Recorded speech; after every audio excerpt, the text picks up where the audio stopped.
Olá pessoal, o programa do Ensino Fundamental está começando. Hoje vamos apresentar o último episódio da série A História da Palavra.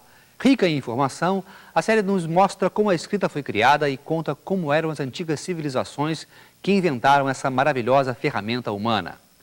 A palavra escrita está tão presente em nossas vidas que já não damos tanta importância para ela. E essa é a maior contribuição da série, resgatar o significado de um dos grandes patrimônios da humanidade.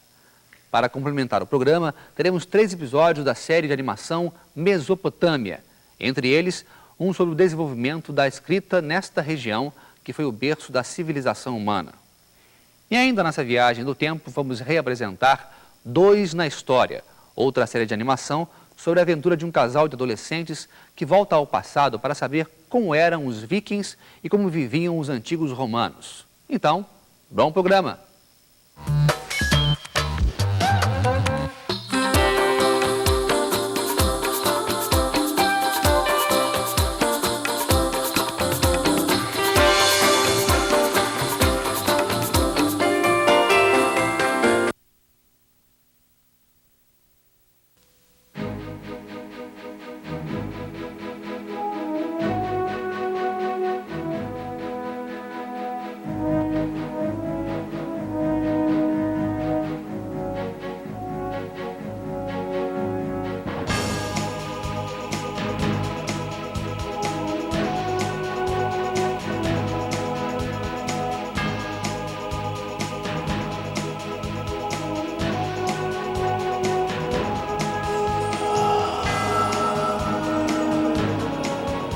A História da Palavra.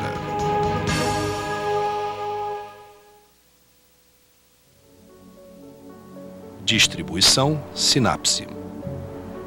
Há muito tempo, os povos antigos acreditavam que a escrita era uma dádiva dos deuses.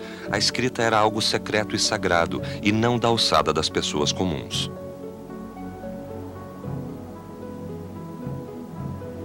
Só os escribas aprendiam a ler e escrever e eram contratados pelos privilegiados, geralmente a realeza, a nobreza e a aristocracia.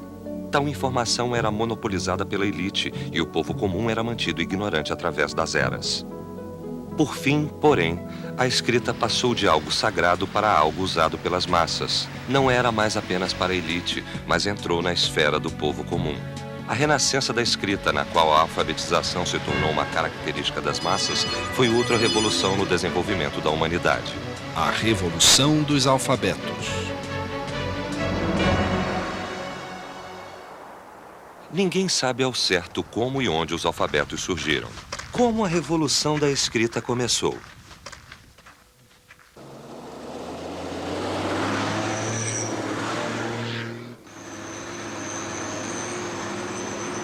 Um dos registros mais antigos do alfabeto foi achado em uma mina em Serabit el-Qadim, na península de Sinai, no Egito.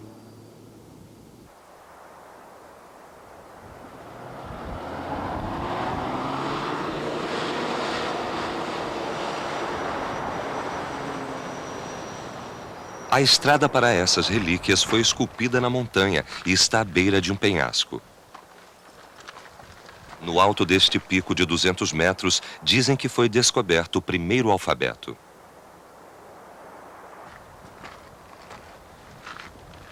O topo da montanha volta-se para o Mar Morto. A vista da mina ainda existe. É fácil entender porque um templo dedicado a Hathor, deusa do amor e da abundância, foi erguido aqui. Aqui e ali se vê monumentos semi-construídos. Esses monumentos são prova de que um povo semita de Canaã foi trazido à força para cá, há muito tempo para o trabalho escravo. Em 1905, um arqueólogo britânico, William Flinders Petrie, descobriu aqui uma pequena esfinge.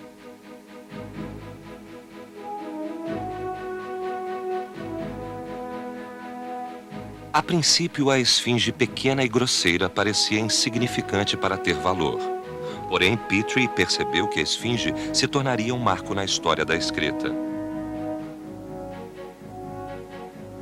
No ombro direito da esfinge está escrito em hieróglifos egípcios: para a deusa Hathor, a senhora de turquesa. Quando a esfinge foi descoberta, os hieróglifos egípcios já eram conhecidos.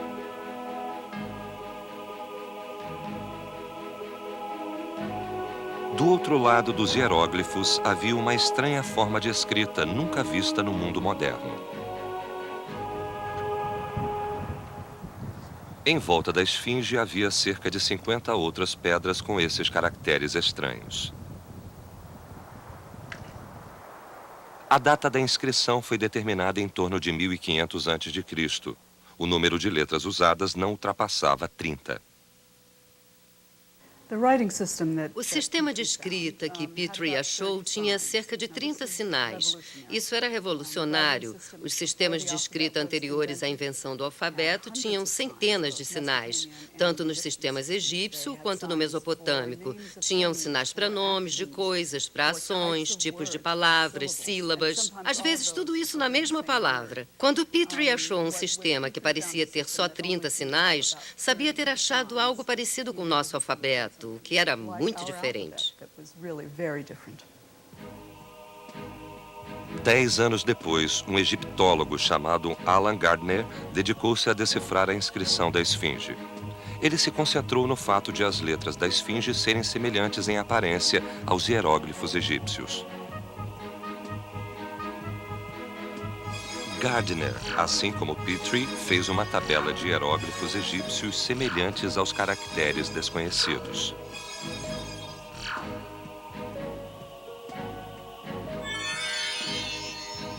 Lembrando-se de que escravos de Canaã ou do povo semita tinham vivido ali, ele teve a ideia de ler as letras estranhas em idioma semita. Lamd, Bet, Ain, Lamd, Tal. Era um conjunto de sons sem significado.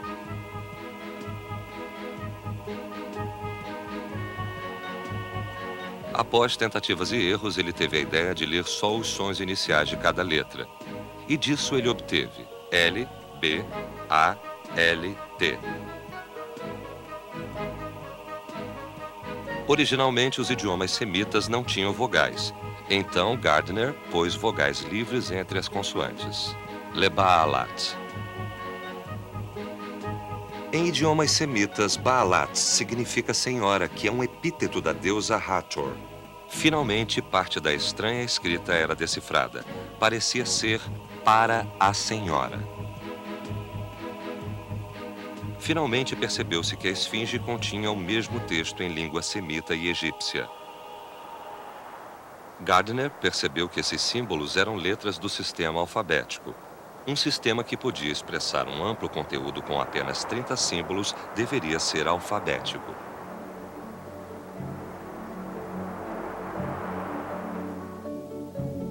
Petrie e Gardner pensaram ter descoberto o primeiro registro de um sistema alfabético. Mais tarde, porém, pesquisadores no Líbano e em Israel descobriram inscrições 1 ou 2 séculos mais antigas que as achadas em Serabit el-Qadim. Não importava qual alfabeto tinha sido desenvolvido antes. Parecia claro que o Egito tinha muito a ver com a formação de tal sistema de escrita. No sul do Egito, ao longo da margem leste do Nilo, fica a cidade de Luxor, onde vários traços da cultura egípcia antiga ainda são vistos. O Egito Antigo era dividido em Alto Egito ao sul e Baixo Egito ao norte. Luxor era a principal cidade do Alto Egito.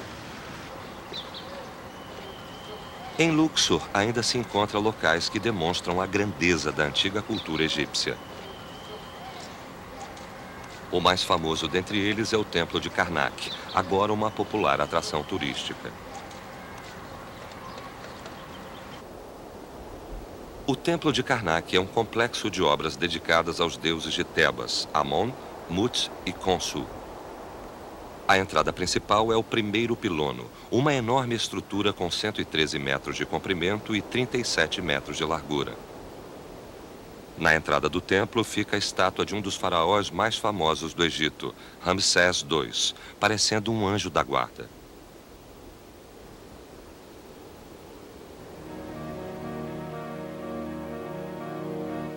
Quando se passa por Ramsés II, vê-se uma série de pilares na grande sala hipostila. Os pilares contêm uma variedade de obras de arte de peças de 1 palmo de comprimento a trabalhos cobrindo um pilar inteiro. Todos têm tamanhos e formas diferentes, mas servem para louvar os deuses egípcios. Os hieróglifos não são a única escrita aqui, mas também são complexas obras de arte. Hieróglifo é uma palavra cunhada a partir de hiero e glifo. Hiero significa sagrado. Foi usada nesta descrição, pois os egípcios consideravam esses escritos sagrados. Eles acreditavam que Tote, o deus da lua, inventara a escrita e dera as letras aos humanos. Os hieróglifos eram bonitos, mas trabalhosos para escrever. Eram mesmo destinados a ser escritos por deuses.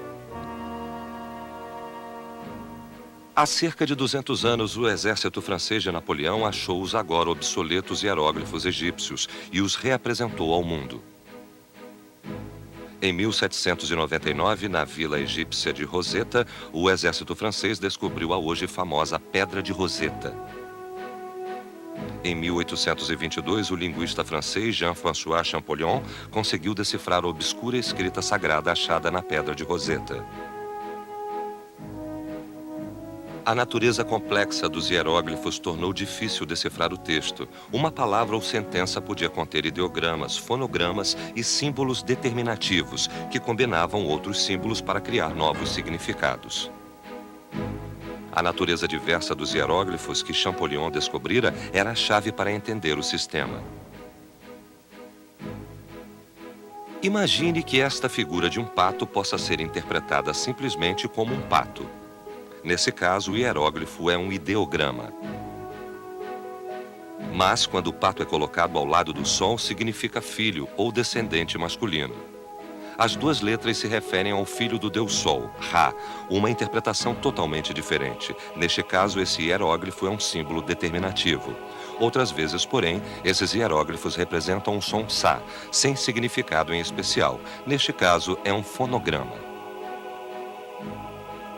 Descobriu-se que os hieróglifos incluíam 3 tipos de símbolos: ideogramas, fonogramas e símbolos determinativos.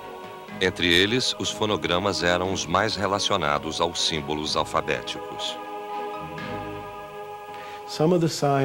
Alguns sinais, então, têm valor de 2 consoantes seguidas. Alguns têm até o valor de 3 consoantes seguidas e outros têm o valor de uma só.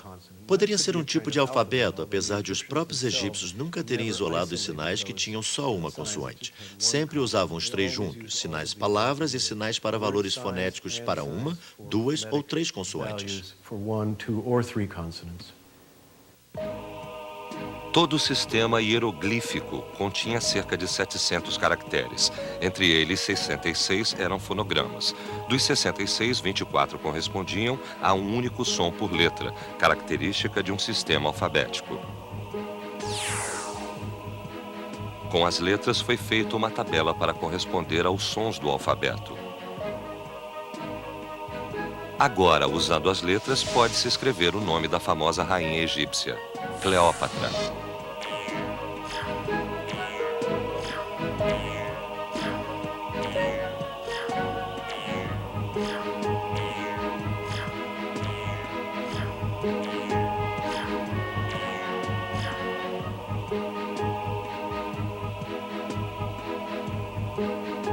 Entre as formas antigas de escrita, só os hieróglifos egípcios continham caracteres de som único.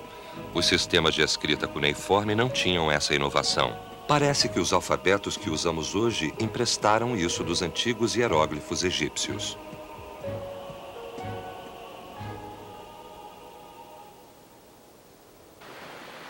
Se os hieróglifos egípcios continham o início do sistema alfabético, quando e onde um alfabeto concreto finalmente passou a existir? Por volta do século XV a.C., havia uma cidade-estado chamada Ugarit, onde hoje fica a fronteira entre a Síria e a Turquia. Após saírem de Luxor e Serabit el-Qadim, os caracteres alfabéticos chegaram ao porto de Latáquia, onde hoje fica a Síria. Ugarit era uma cidade-estado ocupada por canaanitas, um dos povos semitas da região. Era um lugar onde as culturas oriental e ocidental se encontravam. Produtos de todo o mundo eram vendidos nos mercados e ruas de Ugarit. Com mercadores de toda a região falando várias línguas e dialetos, era necessário um sistema de escrita simples e preciso. Viajando-se para o interior a partir de Latáquia, chega-se a uma pequena vila chamada Ras Shamra. Aqui se encontram as antigas ruínas de Ugarit. O Palácio Real, no centro das ruínas, leva ao Templo de Baal.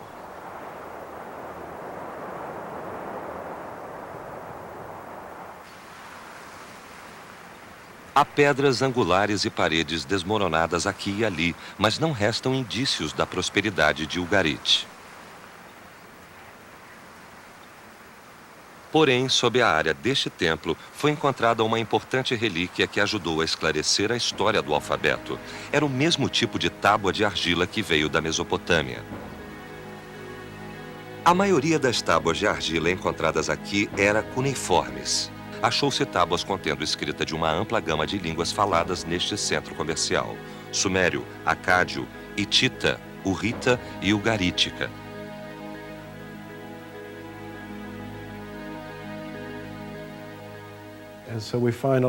Assim, achamos várias línguas representadas lá. Há 8 línguas representadas em 5 escritas diferentes.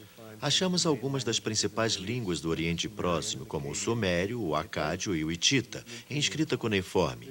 Há outro tipo de cuneiforme lá usado para escrever no idioma nativo da cidade de Ugarit, chamado ugarítico.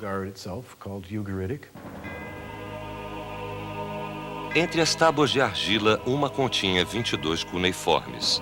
Era o alfabeto cuneiforme ugarítico.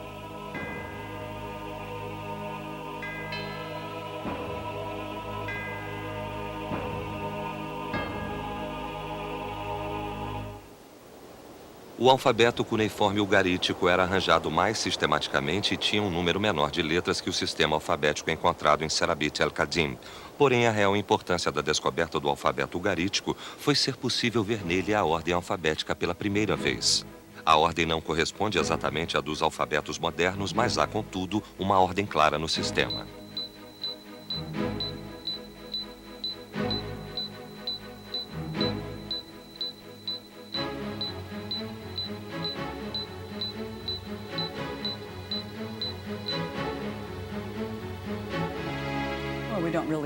Não sabemos ao certo quem inventou a ordem do alfabeto, mas temos no Ugarítico do século XIII a.C. o primeiro abecedário já descoberto. Abecedários são inscrições que apenas mostram o alfabeto em ordem. Talvez seja um tipo de texto de exercício. Temos no Ugarítico abecedários que usam a ordem do alfabeto usado pelos fenícios e hebreus. E ele acabou tendo basicamente a mesma ordem do alfabeto que existe hoje em inglês. Por volta de 1200 a.C., Ugarit caiu devido a um terremoto ou ataque externo. Quando a cidade esquecida acabou desaparecendo, os segredos do alfabeto ugarítico desapareceram com ela.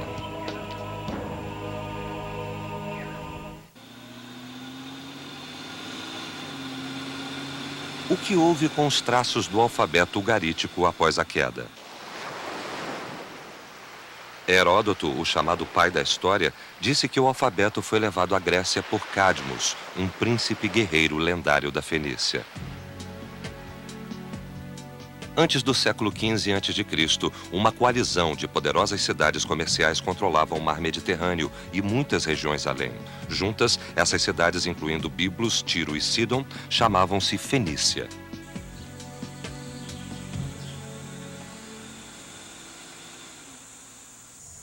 Biblos, localizada no atual Líbano, é famosa pelo cedro desde a antiguidade. A Fenícia vendia a madeira dessa árvore em troca de papiro, que trocava com a Grécia e outros países em torno do mar Mediterrâneo. Essas eram as chamadas rotas comerciais. O quartel-general da Rota do Papiro veio a ser conhecido pelo nome de seu principal produto, papiro. Com o tempo, esse nome mudou para o que hoje conhecemos como biblos. Até a palavra Bíblia vem do nome do produto. Os cedros eram um grande trunfo dos fenícios. Esse símbolo de prosperidade os tornou ricos e poderosos. O cedro era famoso na antiguidade. Sabemos disso pelos egípcios, principalmente pelos mesopotâmios, que vieram para cá com o propósito de levar esse tipo de madeira. Era usada basicamente para construir templos e palácios. Também usavam para construir barcos, os barcos sagrados do deus Amon, por exemplo.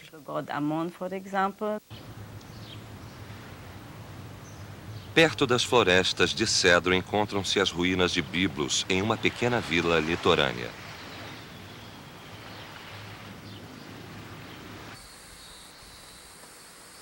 Aqui se encontra uma relíquia importante que ajuda a entender a história do alfabeto.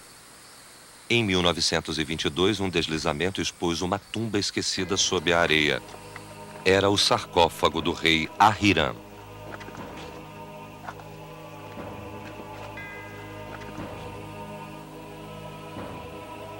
O sarcófago de Ahiram pode ser visto hoje no Museu Nacional do Líbano, em Beirute.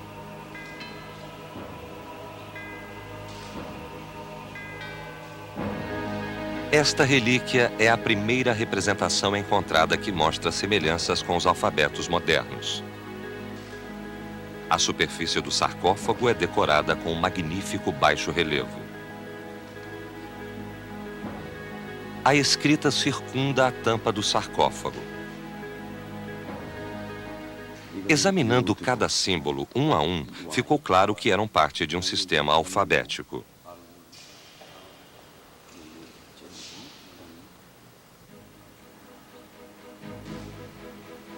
No século V a.C., Heródoto disse que os fenícios levaram o alfabeto à Grécia. Aconteceu que não era uma lenda, afinal, mas a história real. A contribuição da Fenícia foi um marco no desenvolvimento do alfabeto. Essas letras podem apontar em direções diferentes e ter formas um tanto complicadas, mas claramente deram forma à raiz dos alfabetos modernos.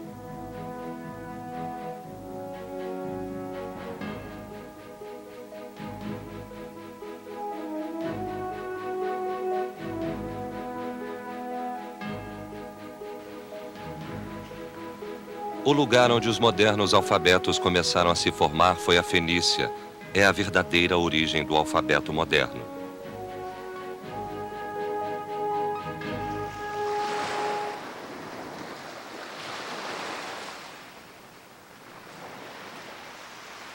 A jornada do alfabeto a partir dos hieróglifos egípcios seguiu até Serabit el-Qadim e Ugarit, antes de acabar na Fenícia. A Fenícia é importante não só por ter dado forma a letras parecidas com as que usamos hoje, mas também por ter disseminado o novo sistema alfabético em sua vasta esfera de influência. Começando no século XV a.C. e continuando por quase 2000 anos, a Fenícia foi um império marítimo extenso que controlou uma grande área de terra e mar, do Oceano Atlântico até o leste do Mar Mediterrâneo e além. Seus navios ajudaram a espalhar o alfabeto fenício por todo o mundo antigo. Ao cruzar os mares até a Europa, ele se desenvolveu no alfabeto grego e mais tarde no alfabeto romano. Essa foi a fonte de todos os alfabetos da Europa Ocidental. E no Oriente transformou-se num alfabeto aramaico e então nos alfabetos indiano, persa, arábico e hebraico.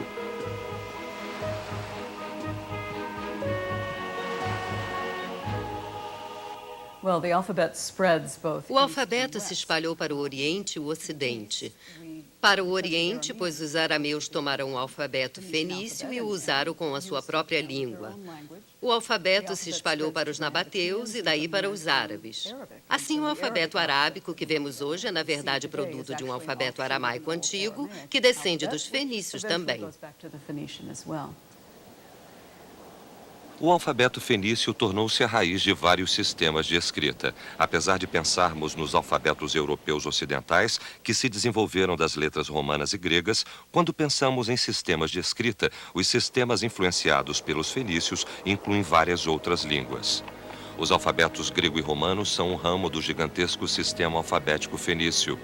Como esses diferentes alfabetos vieram a existir, apesar de terem uma fonte semelhante? As mudanças podem ser demonstradas facilmente, descrevendo-se o que houve com duas letras, A e B, as primeiras do alfabeto. Uma letra do alfabeto de Serabit el-Khadim era Aleph, significando vaca. Ela se tornou o alfa do alfabeto grego e o A do romano. Bet significava casa e se tornou o beta do alfabeto grego e o B do romano. O próprio nome alfabeto vem da pronúncia grega de A e B, alfa e beta. Afinal, os nomes das duas primeiras letras do alfabeto vieram a representar o alfabeto em si.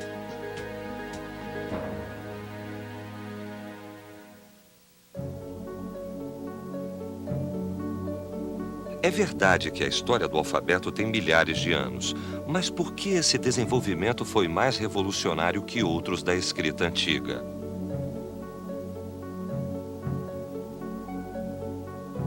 Na antiguidade, leitura e escrita não eram destinadas às massas. A habilidade em si era posse exclusiva da elite e dos privilegiados. Para o povo comum, a alfabetização era uma muralha intransponível. Em outros sistemas de escrita no Antigo Oriente Próximo, por exemplo, a escrita cuneiforme mesopotâmica, hieróglifos egípcios, só um pequeno grupo de elite sabia ler e escrever.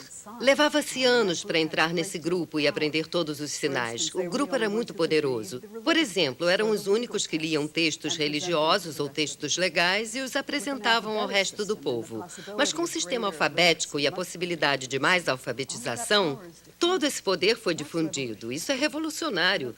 Não vejo como, por exemplo, sem a alfabetização universal, pode-se pensar em um sistema político como as democracias que temos hoje. Seria um pré-requisito para elas.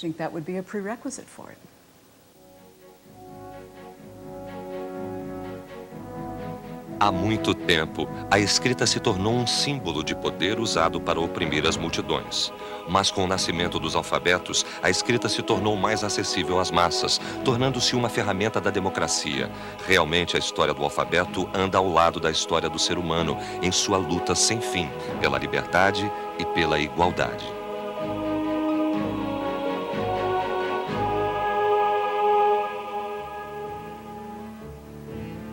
Versão brasileira, Vison Voice Rio.